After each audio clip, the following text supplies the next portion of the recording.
வணக்கம் காவேரியன்ஸ். மார்க்கெட் மேலே போயிட்டே இருக்குது. இந்த டைமில் நம்ம நிறைய எக்ஸ்போஷர் எடுத்துக்கலாமா, நிறைய ஷேர் வாங்கலாமா, அண்டு நிறைய மேக்ரோ ஃபேக்டர்ஸ்லாம் பார்த்திங்கன்னா ரொம்ப நல்லா இருக்குது அப்படின்னு தான் சொல்லணும். ஆயில் வந்து $60 வந்துருச்சு. There is a Brent code, the best க்ரூடே. அண்டு ரூபா கூட ரொம்ப ஸ்ட்ராங்காக தான் இருக்குது அப்படின்னு சொல்லணும் நம்ம. பட் ஒரே இது வந்து இந்த ட்ரெஷரி ஈல்டு பாருங்கள், அமெரிக்கன் ட்ரெஷரி ஈல்டு அது மட்டும் அப்படியே அந்த 4.3 தான் இருக்குது. பட் டாலர் இண்டெக்ஸ் பார்த்திங்கன்னா 99.68 அந்த மாதிரி அந்த ரேஞ்சில் இருக்குது. அண்ட் இந்தியாவை பொறுத்த வரைக்கும் நிறைய மேக்ரோ ஃபேக்டர்ஸ் ஃபேவரபுளாக இருக்குது. ஏன்னா ஏஷியாவில் பார்த்திங்கன்னா 2 கண்ட்ரி வந்து குயிக்காக அமெரிக்காவோட சைன் பண்ணிவிடும் ட்ரேட் அக்ரிமெண்ட் அப்படின்னு கூட பிரசிடெண்ட் சொல்லியிருக்காரு. மேபி அது இந்தியா கூட இருக்கலாம். ஆனால் ட்ரேடு செக்ரட்டரி வந்து ஏற்கனவே சொல்லிட்டார், இந்தியா வந்து ரொம்ப அட்வான்ஸு ஸ்டேஜில் இருக்குது அக்ரிமெண்ட் சைன் பண்ணுறதுக்கு அப்படின்னு அவர் வேறு சொல்லியிருக்காரு. ஸோ நிறைய பாசிட்டிவ் நியூஸ் இருக்கிறனால ஷேர் மார்க்கெட் மேலே போயிட்டே இருக்குதுன்னு கூட சொல்லலாம். ஆனால் அதே சமயத்தில் நம்ம Q4 ரிசல்ட்ஸு நிறைய கம்பெனி பப்ளிஷ் பண்ணிகிட்ருக்காங்க. அவங்களுடைய ரிசல்ட்ஸ்லாம் நல்லா இருக்கான்னு பார்த்தீங்க அப்படின்னா, on the face of it பார்த்திங்கன்னா நல்லா க்ரோத் இருக்குது, ப்ராஃபிட் இருக்குது அப்படின்னு சொல்கிறாங்க. பட் ஆனால் டீப் டைவ் பண்ணி பார்த்தோம்னா நிறைய ப்ராப்ளம்ஸ் கூட நம்மளால் கண்டுபிடிக்க முடியுது. இப்போ அதில் வந்து ஒன்று தான் அந்த SBI ரிசல்ட்ஸ் பப்ளிஷ் பண்ணியிருக்காங்க. அண்டு மேலோட்டமாக பார்த்தோம் அப்படின்னா நல்ல பர்ஃபார்மன்ஸ் மாதிரி தான் இருக்குது. ஆனால் அப்படி ஒரு டீப் டைவ் பண்ணி பார்த்தோம் அப்படின்னு வச்சுக்கோங்களேன், நிறைய ப்ராப்ளம்ஸ் அங்கங்கே கண்ணுக்கு தெரியுது அப்படின்னு தான் நான் சொல்வேன். நான் அதை பற்றி நான் இன்றைக்கி பேச போகிறேன். அப்புறம் அதே சமயத்தில் என்ன, சுப்ரீம் கோர்ட் வந்து ஒரு டெசிஷன் கொடுத்துருக்காங்க. தட் இஸ் JSW அந்த பூஷன் ஸ்டீல் வாங்கினது வந்து கரெக்ட் IBC ரூல்ஸை ஃபாலோ பண்ணலை அப்படின்னு சொல்லியிருக்காங்க. அதனால் லிக்விடேஷனுக்கு ஆர்டர் பண்ணியிருக்காங்க.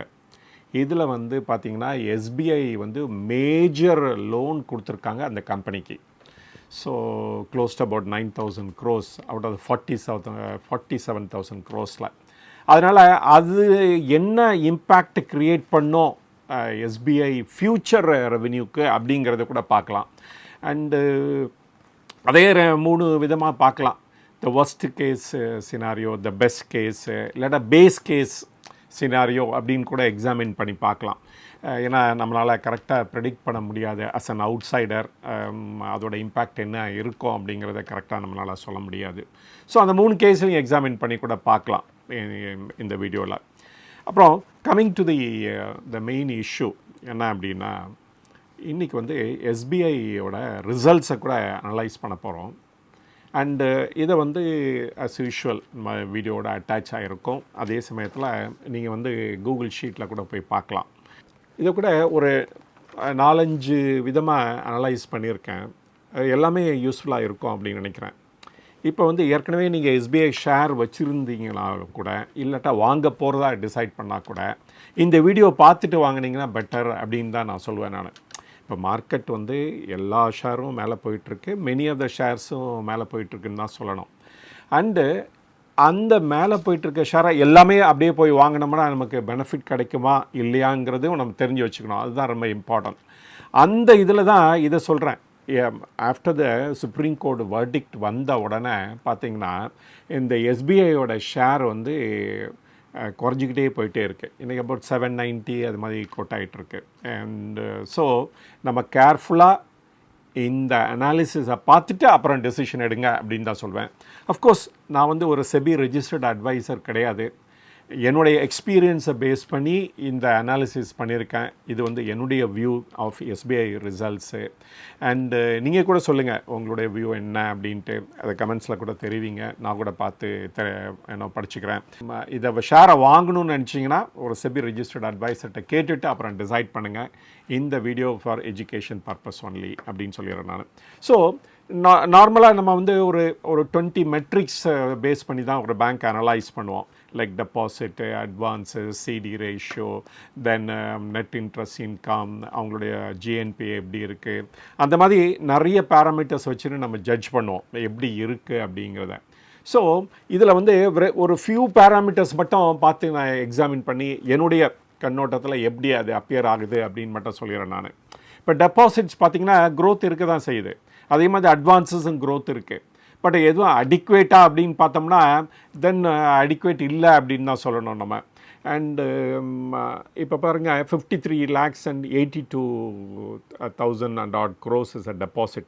ஏன்னா இஸ் அ லார்ஜஸ்ட் பேங்க்கு. இந்த பிரான்ச்சஸே இல்லாத டவுனே இல்லைன்னு சொல்லலாம். இல்லாத ஈவன் ஒரு வில்லேஜில் கூட பார்த்திங்கன்னா ஒரு ஸ்டேட் பேங்க் பிரான்ச் இருக்கும். ஸோ அதனால் அவ்வளோ மொபிலைஸ் பண்ணியிருக்காங்க டெபாசிட்டு. அண்டு அட்வான்ஸஸ் பார்த்திங்கன்னா நியர்லி 42,20,000. இவங்க வந்து குளோபல் பேங்க் அப்படின்னு தான் சொல்லணும். ஏன் அப்படின்னா இந்தியாவில் மட்டும் ஆப்ரேஷன் இல்லை, ஃபாரின்லேயும் ஆப்ரேஷன் இருக்குது. அதனால் வந்து இந்தியாவில் மட்டும் லெண்ட் பண்ணலாம், ஈவன் ஃபாரினில் கூட லெண்ட் பண்ணுறாங்க. மோஸ்ட்லி ஃபார் என்ஆர்ஐஸ் கூட சொல்லலாம். ஆர் ஃபாரினில் வந்து எக்ஸ்போர்ட் பண்ணிகிட்ருக்காங்க பாருங்கள், அந்த கம்பெனிஸுக்கு கூட இவங்க வந்து ஃபாரின் லோன் கொடுக்குறது உண்டு அப்படின்னு தான் சொல்லணும் நம்ம. And so the CD ratio of this bank பார்த்தீங்க அப்படின்னா ஆக்சுவலாக கன்சாலிடேட்டடாக பார்த்தோம் அப்படின்னா அபவுட் 78% இருக்குது. பட் டொமஸ்டிக் மட்டும் அட்வான்ஸ் பார்த்திங்கன்னா 69.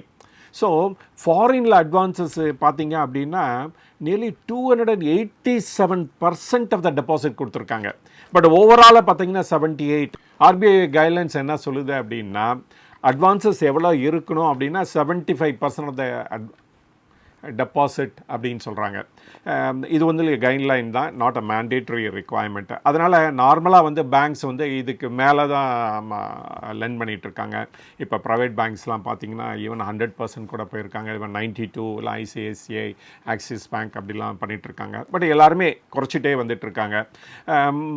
இந்த பேங்க் பார்த்திங்கன்னா அபவுட் 78 இருக்குது கன்சாலிடேட்டடாக. எனக்கு வந்து எந்த ஏரியாவில் வந்து ரொம்ப கன்சர்னாக இருக்குது அப்படின்னா இந்த நெட் இன்ட்ரெஸ்ட் இன்கம். இந்த நெட் இன்ட்ரெஸ்ட் இன்கம் வந்து இந்த குவார்ட்டரில் சம் பர்ஃபார்மன்ஸ் இருந்தால் கூட ஃபியூச்சர் குவார்ட்டர்ஸில் இருக்குமா இதே பர்ஃபார்மன்ஸ் அப்படின்னு பார்த்தோம்னா இருக்காது அப்படின்னு தான் ஃபீல் பண்ணுறேன். என்ன காரணம் பார்த்திங்கன்னா இப்போ இன்ட்ரெஸ்ட் ரேட்லாம் குறைஞ்சி வந்துகிட்டே இருக்குது. இந்த குறைஞ்சி வந்துட்டுருக்க சிச்சுவேஷனில் இம்மிடியட்டாக வந்து டெபாசிட்டுக்கு வந்து இவங்களுக்கு வந்து குறைக்க முடியாது. ஏன்னா எக்ஸிஸ்டிங் டெபாசிட் அது டைம் அந்த இது வரைக்கும் போயிட்டே தான் இருக்க போகுது. ஆனால் ஃப்யூச்சர் டெபாசிட்ஸுக்கு அவங்க ரேட்டை குறைக்க முடியும். ஆனால் அட்வான்ஸஸ் கொடுத்துருக்காங்க பாருங்கள், அது சம் போர்ஷன் ஆஃப் தி அட்வான்ஸஸில் வந்து ஈவன் வந்து எக்ஸ்டர்னல் பெஞ்ச்மார்க் லிங்க்டு அட்வான்ஸஸ் கூட இருக்கும், லைக் பர்சனல் லோன்லாம் இருக்கும். ஸோ அதெல்லாம் இம்மிடியட்டாக குறைஞ்சிருக்கும். இப்போ நீங்களே 0.5% வரைக்கும் குறைச்சிருக்காங்க ஆர்பிஐ. அது ஃபர்தராக 0.5% குறையும் அப்படின்னு எதிர்பார்க்கப்படுது இந்த வருஷத்துலேயே. அப்படி இருக்கிறப்ப எப்படி வந்து இவங்க நிறைய மொபிலைஸ் பண்ண போகிறாங்க deposit at a lower interest, or எப்படி வந்து அட்வான்ஸஸ் வந்து என்ன ரேட்டில் கொடுக்க போகிறாங்கங்கிறதெல்லாம் கொஸ்டின் வரனால இவங்க நெட் இன்ட்ரெஸ்ட் மார்ஜினுக்கும் நிறைய குறையிறதுக்கு சான்சஸ் இருக்குது. இட் வில் பி அண்டர் ப்ரெஷர்னு கூட சொல்லலாம். அதனால தான் நெட் இன்ட்ரெஸ்ட் இன்கம் கூட க்ரோ ஆகிறதுக்கு சான்சஸ் இல்லை அப்படின்னு தான் சொல்லணும் நம்ம. அப்புறமேலே இவங்களுடைய நான் இன்ட்ரெஸ்ட் இன்கம் பார்த்திங்கன்னா இந்த தடவை வந்து நியர்லி 24,210 crores ஏர்ன் பண்ணியிருக்காங்க. ஸோ இது எப்படி பாசிபிளாக இருக்குது? இவங்களுடைய நெட் இன்ட்ரெஸ்ட் இன்கம் வந்து நியர்லி 42,775. அதில் மோர் தென் 50% வந்து ஃப்ரம் நான் இன்ட்ரெஸ்ட் இன்கம். அது எங்கேருந்து வந்திருக்குன்னா இவங்க கொடுக்குற லோனுக்கு ஃபீஸ் வாங்குவாங்க. ஸோ அது வந்து எல்லா லோனுக்கும் உண்டு. அதே மாதிரி கிரெடிட் கார்டு ட்ரான்சாக்ஷன், அதில் வர எக்ஸ்ட்ரா இன்கம், இதெல்லாம் வந்து இந்த இதில் வரும். அப்புறம் இந்த மேஜர் இன்கம் எங்கேருந்து வந்திருக்கு அப்படின்னு பார்த்தீங்கன்னா ட்ரெஷரி ஆப்ரேஷனில் தான் அப்படின்னு சொல்லணும். இந்த ட்ரெஷரி ஆப்ரேஷன் அப்படின்னா என்னென்னா இவங்க எஸ்எல்ஆர் வச்சுருக்காங்களா, இந்த ஸ்டாச்சுட்டரி லிக்விடிட்டி ரேஷியோ அப்படின்னு சொல்கிற பாருங்க. அது வந்து 3 டைப்ஸில் வச்சுருப்பாங்க. ஒன்று வந்து மெச்சூரிட்டி, அதாவது யூ வெயிட் டில் மெச்சூரிட்டி, அது வரைக்கும் அதை சேல் பண்ண மாட்டாங்க, அது ஒரு கேட்டகரியில் இருக்கும். இன்னொன்று வந்து ஹோல்ட் இட் ஃபார் சேல் அப்படின்ட்டு, இன்னொன்று வந்து ஹோல்ட் இட் ஃபார் ட்ரேடிங் அப்படின்ட்டு. இதுதான் இவங்க வந்து இந்த available for sale and available for trading இருக்குது பாருங்கள், அதை தான் தே பிளே இட் அரவுண்ட். இப்போ வந்து இன்ட்ரெஸ்ட் ரேட் குறைஞ்சிட்டே வந்துட்டுருக்கு. அப்போ இந்த எக்ஸிஸ்டிங் இது இருக்குது பாருங்கள், ஹை ரேட் ஆஃப் இன்ட்ரெஸ்ட்லாம் இவங்க பாண்ட்ஸில் வச்சுருப்பாங்கல்ல, அதுக்கு வந்து ஒரு ஸ்லைட்டாக பெட்டர் ப்ரீமியம் கிடைக்கும். ஸோ அதனால் அதில் கூட ட்ரேட் பண்ணியிருப்பாங்க, நிறைய ஏர்ன் பண்ணியிருப்பாங்க. ஸோ அந்த இன்கம் தான் இந்த தடவை வந்து இதை பூஸ்ட் பண்ணியிருக்கு அப்படின்னு சொல்லலாம். ஏன்னா ப்ரீவியஸ் இதிலெல்லாம் கம்பேர் பண்ணிங்கன்னா ஒரு 11,000 and 17,000 crores அது மாதிரி தான் இருக்குது. ஸோ இதுதான் reason for not interest income ஏன் சடனாக இவ்வளோ ஷூட் அப் ஆச்சு அப்படின்ட்டு. ஆனால் இது ஷூட் அப் ஆகலை அப்படின்னா இவங்களோட நெட் ப்ராஃபிட் வந்து ஹெவியாக குறைஞ்சிருக்கும் அப்படின்னு கூட நம்ம சொல்லலாம் நம்ம. அப்புறம் என்னையை பொறுத்த வரைக்கும் பெரிய லெவலில் வந்து எதை பார்க்கணும் அப்படின்னா இந்த க்ரோஸ் நான் பர்ஃபார்மிங் அசெட் தோ இன் பர்சன்டேஜ் டேர்ம்ஸில் பார்த்தீங்கன்னா குறைஞ்சிருச்சு. ஏன்னா அட்வான்ஸஸ் இன்க்ரீஸ் ஆகிட்டே இருக்கும்போது நேச்சுரலி உங்களுக்கு வந்து கலெக்ஷன் பெட்டராக இருக்கிறப்ப உங்களுக்கு பர்சன்டேஜ் வைஸ் குறைய தானே செய்யும். ஸோ அது வந்து அதை பேஸ் பண்ணி பார்த்தீங்கன்னா 1.82 முன்னாடி இதெல்லாம் பார்த்தீங்கன்னா மோர் தென் 2 தான் இருந்தது. பட் ஆனால் நம்ம எதை பார்க்கணும் அப்படின்னா இவங்களுடைய பாலிசி என்னங்கிறத பார்க்கணும். சரி, க்ரோஸ் நான் பர்ஃபார்மிங் அசெட்டில் வந்து எப்படி அவங்க வந்து இதை குறைச்சாங்க அப்படின்னா ஒன் ஆஃப் த மெத்தட்ஸ் இந்த நல்ல பேங்க்ஸும் ஃபாலோ பண்ணுறது என்ன அப்படின்னா இந்த நான் பர்ஃபார்மிங் அசெட்ஸ் இருக்குல்ல அதை வந்து சேல் பண்ணிவிடுவாங்க. யாருக்கு அப்படின்னு பார்த்தா ஏஆர்சி அசெட் ரீகன்ஸ்ட்ரக்ஷன் கம்பெனிஸ்க்கு விற்றுருவாங்க. அப்போ அசெட் ரீகன்ஸ்ட்ரக்ஷன் கம்பெனிஸ்க்கு விற்கும்போது என்ன பண்ணுவாங்க, பார்ட்லி கேஷாக வாங்குவாங்க, வெரி ரேர்லி ஃபுல்லி கேஷாக அவங்களுக்கு கிடைக்கும். பேலன்ஸ் வந்து செக்யூரிட்டி ரிசீட்ஸ் அப்படின்னு சொல்லி கொடுப்பாங்க. தெர் அந்த ஏஆர்சி வந்து அஷ்யூரிங் இந்த மாதிரி உங்களுக்கு பேமெண்ட் பண்ணிடுறேன் அப்படின்ட்டு. இதில் தான் ப்ராப்ளம் வந்துட்டுருக்கு. இதனால தான் இவங்களுக்கு வந்து இவங்களோட ப்ரொவிஷன் வந்து ரொம்ப ஹையாக இருக்குது. பாருங்கன்னா இந்த தடவை வந்து ப்ரொவிஷன்ஸ் வந்து எவ்வளோ கொடுத்துருக்காங்கன்னா 12,643. இது வந்து ப்ரீவியஸ் குவார்ட்டரை கம்பேர் பண்ணிங்கன்னா 6,659 தான். அதே இது வந்து லாஸ்ட் இயர் த சேம் குவார்ட்டருக்கு கம்பேர் பண்ணிங்கன்னா 8,049 crores. ஏன் இந்த 12,000 crores இவ்வளோ ஹை ப்ரொவிஷன்ஸ் போட வேண்டியது இருந்திருக்கு அப்படின்னா இது வந்து ஆர்பிஐயோட டைரக்ஷன் படி இவங்க வந்து ஏஆர்சியில் கொடுக்குறாங்களே some cash and very big portion வந்து எஸ்ஆரில் இருக்குது, தெர் இஸ் செக்யூரிட்டி ரிசீட்ஸில். இப்போ அந்த ஏஆர்சி என்ன பண்ணுவாங்க, இவங்க பண்ணுற ஜாபை அவங்க பண்ண போகிறாங்க. தெர் இஸ் விற்க ட்ரை பண்ணுவாங்க. அதை விற்க முடியலன்னா டைம் டிலே ஆக ஆக அந்த அசட்டோட வேல்யூ குறைஞ்சிக்கிட்டே போகும். அப்போ வேல்யூ குறைஞ்சிட்டே போகும் அப்படின்னா அவங்க விற்க வேண்டிய தெர் இஸ் என்ன ஏஆர்சி அவங்க கொடுக்க வேண்டிய ஆர் ரிலைஸ் பண்ணுற வேல்யூ கூட குறையாகும். அதை வந்து கரெக்டாக ரிஃப்ளெக்ட் பண்ண சொல்லி ஆர்பிஐ வந்து பேங்க்ஸுக்கு டைரக்ஷன் கொடுத்தனால இப்போ வந்து அந்த லாஸஸ்லாம் வேறு இங்கே புக் பண்ணிகிட்ருக்காங்க அப்படின்னு சொல்லும். அதனாலையும் இந்த ப்ரொவிஷன்ஸ் இன்க்ரீஸ் ஆகிருக்கு. சரி, ஏன் வந்து இந்த மாதிரி ப்ரொவிஷன்ஸ் இந்த ஃபஸ்ட் பிளேஸ் வந்துச்சு அப்படின்னா பேசிக்லி பார்த்திங்கன்னா கார்ப்பரேட்டுக்கு லெண்டிங் ஜாஸ்தியாக பண்ணனால அப்படின்னு சொன்னாங்க.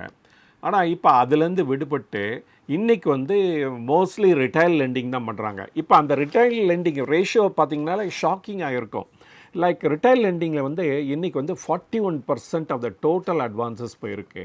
அதே இது கார்ப்பரேட் லெண்டிங் 34. இதெல்லாம் முன்னாடிலாம் பார்த்திங்கன்னா ஒரு 6 years 7 years பேக்கு அப்படிலாம் பார்த்திங்கன்னா கார்ப்பரேட்டுக்கு தான் ஹையஸ்ட்டு லெண்டிங் இருக்கும். ஏன்னா இந்த banks like SBI there is government funded bank and government leadership கொடுக்குற பேங்க்கு அவங்களே கார்ப்பரேட்டுக்கு லெண்ட் பண்ணால் யார் லெண்ட் பண்ண போகிறா, அதுதான் பெரிய கொஸ்டின். ஏன்னா இண்டஸ்ட்ரிக்கு லெண்ட் பண்ணாலே ஒரு பெரிய ரிஸ்க்கு தான். எல்லா ப்ராஜெக்ட்டும் சக்சீட் ஆகிறதுக்கு சான்சஸ் இல்லை. அது மொரோவர் நம்மளுடைய கல்ச்சர், நம்மளுடைய பாரோயிங் கல்ச்சரும் அந்த எக்ஸம்ப்ளரியாக இல்லாதனாலையும் ஒரு ப்ராப்ளம் வந்து நிறைய பேங்க்ஸு ஃபேஸ் பண்ணுறது உண்டு. இதனாலேயே நிறைய டிஃபால்ட் வர்றது உண்டு. ஸோ அதனால் கார்ப்பரேட் லெண்ட் பண்ணுறதுக்கு பார்த்தா ஏன் வந்து ரிட்டைலுக்கு லெண்ட் பண்ணலான்ட்டு எல்லா பேங்க்கும் ஷிஃப்ட் பண்ணிட்டாங்க, இந்த பேங்க்கும் ஷிஃப்ட் பண்ணாங்க. அதுதான் இப்போ வந்து அந்த ரேஷியோவில் காமிக்குது. ஆனால் இதுலேயும் ப்ராப்ளம் வர ஆரம்பிச்சிருச்சு. இப்போ ரிட்டைல் லெண்டிங்கும் ப்ராப்ளம் வர ஆரம்பிச்சு. ஏன் அப்படின்னா இது the larger picture.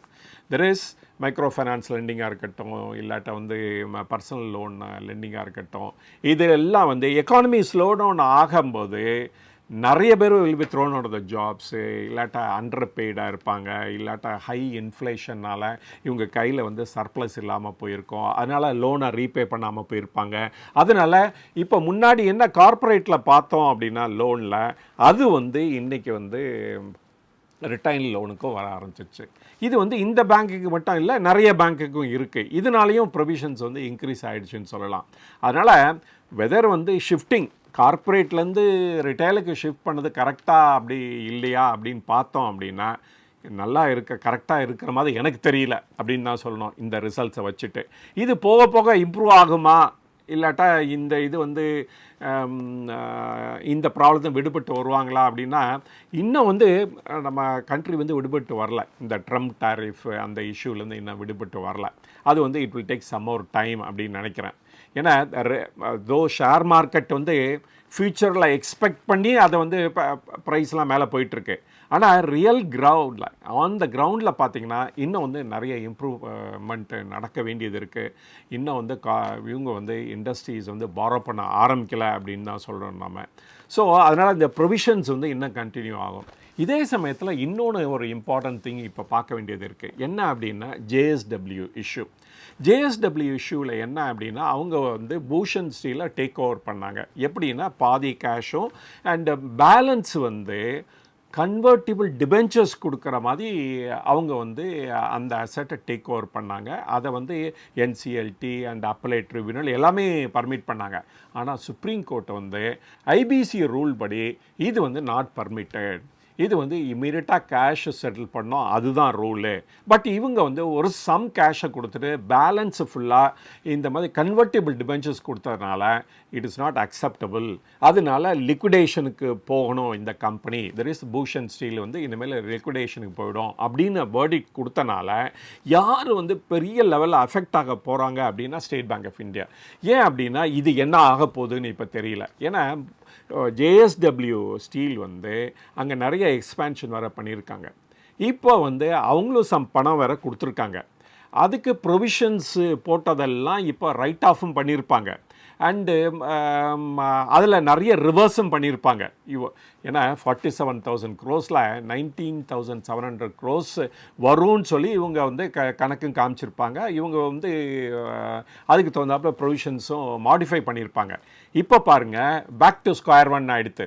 There is இந்த பூஷன் ஸ்டீலு NCLT அப்ரூவலுக்கு முன்னாடி என்ன மாதிரி பொசிஷனில் இருந்ததோ அந்த இதுக்கு இப்போ தள்ளப்பட்டுச்சு அப்படின்னு சொல்லலாம். நாட் ஓன்லி இந்த பேங்க்குங்க, Bank of Baroda, Punjab National Bank எல்லாருமே இதனால் அஃபெக்ட் ஆக போகிறாங்க. நம்ம வந்து அதனால் இதோட இம்பேக்ட் எப்படி இருக்க போகுது அப்படின்னா 2 to 3 quarters வரைக்கும் இருக்கும். இன்னொரு 2 to 3 quarters வரைக்கும். அண்டு இது வந்து ஃபர்தர் லிட்டிகேஷன் தான் தூண்டும் ஆக்சுவலாக. அண்டு அதனால் இந்த ரெசல்யூஷன் வந்து இன்னும் வந்து டைம் ஆகும் அரைவ் பண்ணுறதுக்கு. அதனால் இதில் கனெக்ட் ஆன அத்தனை பேரும் will face problem, including JSW steel plus other banks அப்படின்னு சொல்லலாம். அதனால் ரொம்ப கேர்ஃபுல்லாக இருக்கணும். இன்றைக்கி வந்து இந்த price to book of SBI பார்த்திங்கன்னா இட் இஸ் மோர் தென் 1.83 இருக்குது. இதே ரொம்ப ஹை. ஏன் அப்படின்னா ப்ரொவிஷன்ஸ் வந்து நிறைய போட வேண்டியிருக்கும் இன் ஃப்யூச்சரில். அப்புறமேல இன்ட்ரெஸ்ட் ரேட் வர குறையுது. அதர் ரீசன்ஸ்லாம் பார்த்தீங்க அப்படின்னா இந்த இன்றைக்கி கொடுக்குற வேல்யூவேஷனை ரொம்ப ஹை அப்படின்னு தான் நான் ஃபீல் பண்ணுறேன் நான். ஸோ யாராவது இதை வாங்கணும்னு நினச்சிங்கன்னா நல்லா எக்ஸாமின் பண்ணுங்கள். இதோட ரிசல்ட்ஸை ஃபுல்லாக நான் வந்து இதில் கொடுத்துருக்கேன் இந்த வீடியோவில். அண்டு நம்ம கூகுள் ஷீட்லேயும் இருக்கும். நீங்களும் தனியாக ஸ்டடி பண்ணி பாருங்கள், நான் சொன்னதெல்லாம் கரெக்டாக இல்லையா அப்படின்ட்டு. தென் வந்து ஒரு எக்ஸ்பர்ட்டில் ஒப்பீனியன் வாங்கிட்டு அப்புறமேல வந்து இது வாங்கணுமா இல்லையாங்கிறத டிசைட் பண்ணுங்கள். இதுதான் என்னுடைய SBIயோட ரிசல்ட்ஸில் எனக்கு தோணுன சில இம்பார்ட்டன்ட் பாயிண்ட்ஸ் அப்படின்ட்டு. ஸோ இது வரைக்கும் இந்த வீடியோவை பொறுமையாக பார்த்ததுக்கு ரொம்ப நன்றி. உங்களுக்கு பிடிச்சிருந்துன்னா லைக் பண்ணுங்கள், உங்களோட ஃப்ரெண்ட்ஸோட கூட ஷேர் பண்ணுங்கள். சப்ஸ்கிரைபராக இல்லாமல் இருந்தீங்கன்னா சப்ஸ்கிரைப் பண்ணிவிட்டு பாருங்கள். ஸோ வேறொரு சந்தர்ப்பத்தில் வேறொரு டாப்பிக்கோட உங்களை மீட் பண்ணுறேன். அது வரைக்கும் வணக்கம்.